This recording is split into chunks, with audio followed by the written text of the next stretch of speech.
A very good morning and welcome you all in the class of Simplifying Mathematics. Today we are going to start with the topic of squares and square roots. Now let's begin with the definition of a square.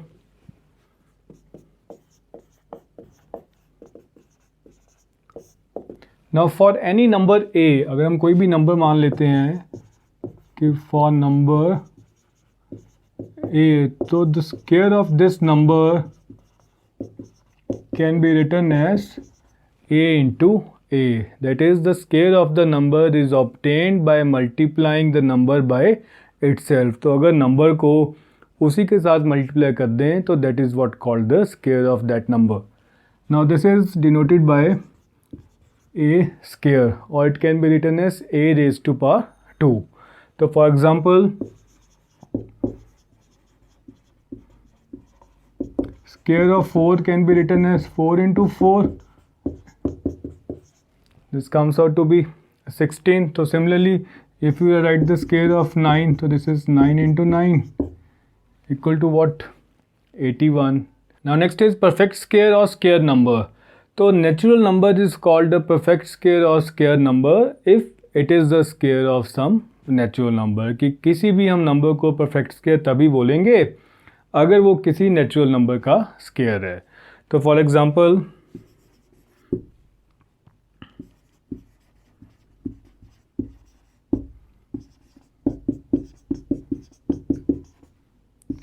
so if I'll write square of 2, square of 3 and square of 4, right? तो ये जो numbers हैं 4, 9 and 16, so these are called the perfect squares because this is the square of these natural number. कि 16 जो है this is the square of 4, 9 है this is the square of 3 and जो 4 है this is the square of 2. So we can say that 4, 9 and 6 these are what? These are called perfect squares. Now next is you have to check कि whether the given number is a perfect square, कि जो आपको number given है वो perfect square है कि नहीं. तो for example, now you have to check कि whether 144 this is a perfect square or not. So what is the method of checking? Now the first step is you write the prime factorization of the given number. So you write prime factorization of the given number. Now what is prime factorization? So it is writing the number as a product of its prime factors. तो अब इसके prime factors निकाल लेते हैं. Now 144, so this is 2,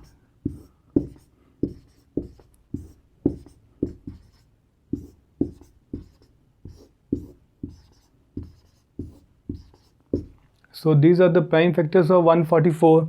So prime factorization क्या हो गया? So this will be equal to 2 into 2 into 3 into 3. So this is the first step, that write the prime factorization of the given number. Now after writing the prime factorization, the second step is you have to form the pairs of the factors so that in every pair the factors should be equal. तो आपने इनके pairs बनाने हैं. pairs मतलब दो factors को आपने club करना है so that वो जो दो factors हैं उस pair में, so those should be equal. Now this is the first pair, this is the second pair of equal factors and this is the third pair of equal factors. अगर pairing करने के बाद आपके पास कोई भी factor left over नहीं है, means if you are having no leftover factor, तो then we can call that कि this number this is a perfect square. अब देखो अब यहाँ पे कोई भी factor नहीं बच रहा, all the factors are paired, so therefore we can say that 144 is a perfect square. So we can write 144 is a perfect square. अगर पेयरिंग करने के बाद यहाँ पे कोई भी फैक्टर बच जाता आपके पास, so then we can write कि this the given number will not be a perfect square. Now next is if you have to find the number whose square is 144. मतलब अगर आपने वो वाला नंबर ढूंढना है जिस नंबर का स्क्वायर क्या हो 144, तो how you will find it? तो what is the method? You take one factor from each pair. तो जितने भी पेयर्स यहाँ पे फॉर्म हुए हैं तो उनमें से उन सब में से यू टेक वन फैक्टर. अब पहले पेयर में से 2, सेकंड में 2 और थर्ड में 3, राइट। तो after taking one factor you multiply all those factors, इन सबको आपस में मल्टीप्लाई कर दो, तो जो ये रिज़ल्ट आएगा ये 12, ठीक है। So square of this number will be equal to 144, या वो कौन सा नंबर है जिसका स्क्वायर क्या है 144, तो दैट नंबर इज़ व्हाट 12। तो सिंपली तो वी कैन राइट हियर कि 144 is the square of 12। So clear. How to check whether the given number is a perfect square, अगर परफेक्ट स्क्वायर है तो वो किस नंबर का परफेक्ट स्क्वायर है, तो by using this method you can find that number. Next are the properties of the square numbers, कि जो स्क्वायर नंबर्स हैं this possesses certain properties based on which we can say कि whether the number is a perfect square और not. और ये जो properties हैं these are applicable only for the square numbers, किसी और नंबर्स के लिए ये प्रॉपर्टीज़ एप्लीकेबल नहीं है। Now starting with the first property कि number having 2, 3, 7 and 8 at the units place will never be a perfect square, कि अगर किसी भी नंबर का यूनिट डिजिट इनमें से कोई भी डिजिट है तो वो कभी भी परफेक्ट स्क्वायर नहीं होगा। तो कैसे? नाउ यू नो कि किसी भी नंबर का unit digit will be out of these numbers, तो इन्हीं नंबर में होगा। तो if you take the square of these numbers, तो क्या आया, दिस इज़ 1, दिस इज़ 4, 9, 16, 36,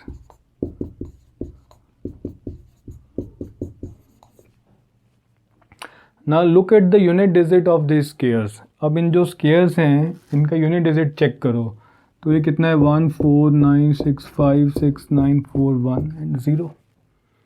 तो क्या इनमें से ये नंबर है? सो ना तो 2 है यहाँ पे, ना 3 है, ना 7 है, और ना क्या है 8। तो मतलब कि अगर कोई भी नंबर के पीछे ये डिजिट है 2, 3, 7 एंड 8, तो सिंपली हम वहाँ पे लिख दो कि that number is not a perfect square. Now second property कि number of zeros at the end of perfect square is always even, कि अगर कोई भी परफेक्ट स्क्वायर है तो उसके जो एंड में जीरोस होंगी वो हमेशा क्या होंगी, वो इवन होगी। तो for example now 100 is a perfect square because this is a square of what 10, right। तो जो भी perfect square है उसमें number of zeros क्या होंगी, that will always be even। but the reverse is not true, कि अगर reverse कैसे, कि अगर हम लेते हैं 300, तो these are having how many zeros, even number of zeros, but this is not a perfect square। अब ये क्या है, this is not a perfect square। Clear. तो ये प्रॉपर्टी ये कह रही है कि जो भी परफेक्ट स्क्वायर होगा उसके एंड में जो जीरोस होगी, so that will be an even number. Now number ending in odd number of zeros is never a perfect square. अगर किसी भी नंबर में नंबर ऑफ जीरोस क्या है, दैट आर ऑड, तो that number will never be a perfect square. तो कैसे? If I से 1000, तो this contain how many zeros, 3 zeros, and 3 zeros मतलब क्या है, नंबर क्या है, it is having odd number of zeros. तो इसको चेक करने की ज़रूरत नहीं है, हम सिंपली लिख सकते हैं कि this 1000 this is not a perfect square. Now next property कि square of odd numbers are always odd and square of even numbers are always even. तो बिल्कुल ठीक है। तो अगर हम 3 का स्क्वायर लेते हैं तो वो क्या है 9, 5 का स्क्वायर लेते हैं तो वो क्या है 25। तो मतलब square of odd numbers will always be an odd number. तो सिमिलरली अगर इवन नंबर का स्क्वायर लेते हैं तो क्या आ गया ये इवन नंबर, तो ये भी ठीक है property. Now next is if a number when divided bye 3, कि अगर किसी भी नंबर को हम 3 के साथ डिवाइड करते हैं और रिमाइंडर हमारे पास आता है 2, then it is not a perfect square. Clear. कि अगर कोई भी नंबर को 3 के साथ डिवाइड करने से अगर रिमाइंडर 2 आ रहा है तो वो कभी भी परफेक्ट स्क्वायर नहीं होगा। So this condition this will always be true for square numbers. तो similarly if a number when divided by 4 leaves a remainder of 2 और 3, then it is not a perfect square. तो for example if I say 8 is divided by 3, तो question कितना आ गया 2 और reminder कितना है 2, so this is not a perfect square. तो similarly if I write here 26, so this is divided by 4, तो अब रिमाइंडर क्या होना चाहिए 2 और 3. अगर इनमें से कोई भी रिमाइंडर आता है तो this is not a perfect square. तो अगर हम देखें question is 6, so this comes out to be what 2. तो मतलब ये 26 and 8 these are not perfect squares. Next property is कि the difference of squares of 2 consecutive natural numbers is equal to their sum. कि अगर हम कोई भी 2 consecutive natural numbers लें, उनके स्क्वायर्स का अगर हम डिफरेंस नोट करते हैं तो वो किसके इक्वल होगा, so that will be equal to the sum of 2 consecutive natural numbers. तो वो कैसे, तो for example let's take 2 consecutive numbers, एक लेते हैं n और दूसरा क्या है n+1.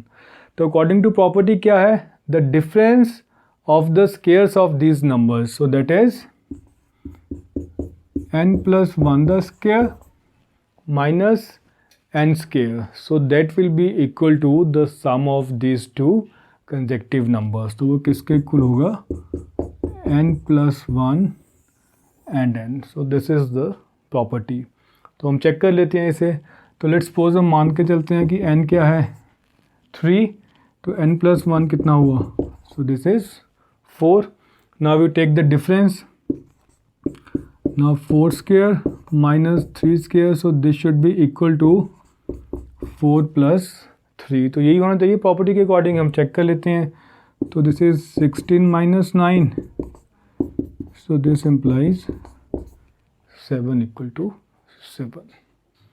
नाउ नेक्स्ट प्रॉपर्टी कि the square of natural number n is equal to the sum of first n odd natural numbers. कि किसी भी नेचुरल नंबर का अगर हम स्क्वायर लेते हैं तो वो किसके इक्वल है, so that will be equal to the first n odd natural numbers. की अगर हम 3 का हमने स्क्वायर लेना है तो वो किसके इक्वल होगा, so that will be equal to the sum of first 3 odd numbers. अगर हम 5 का स्क्वायर लेते हैं so that will be equal to the sum of first 5 odd numbers. तो कैसे, let's suppose you take the square of this 5 square. So according to the property, so this will be equal to the sum of first 5 odd natural numbers. तो कौन से हैं 1 + 3 + 5 + 7 + 9. तो अभी हम check कर लेते हैं ये ठीक है. तो ये कितना आ गया 25, तो 4 + 5 9 16 एंड 25. तो ठीक है. Now next property is कि between 2 consecutive square numbers there are 2n non perfect square numbers. कि किसी भी 2 कंसेक्टिव स्क्वायर नंबर्स के बीच जितने नंबर्स होंगे so that will be equal to 2n, और वो जो नंबर्स होंगे तो those will be non perfect square numbers, मतलब वो परफेक्ट स्क्वायर्स नहीं है. तो for example so let's suppose this is first and this is the 2 consecutive squares. अब इन दोनों के बीच में जो नंबर्स होंगे between 3 square and 4 squares, so that will be equal to 2n means so that will be equal to 6. कि इन दोनों के बीच में ऐसे 6 नंबर्स हैं which are non perfect squares, मतलब वो परफेक्ट स्क्वायर्स नहीं है. तो हम चेक कर लेते हैं. तो 3 3s are 9, 4 4s are 16. तो how many numbers are there between 9 and 16? So 10 11 12 13 14 and 15. तो if you count this numbers तो ये कितने हैं 6 हैं. तो it means what, this property is true.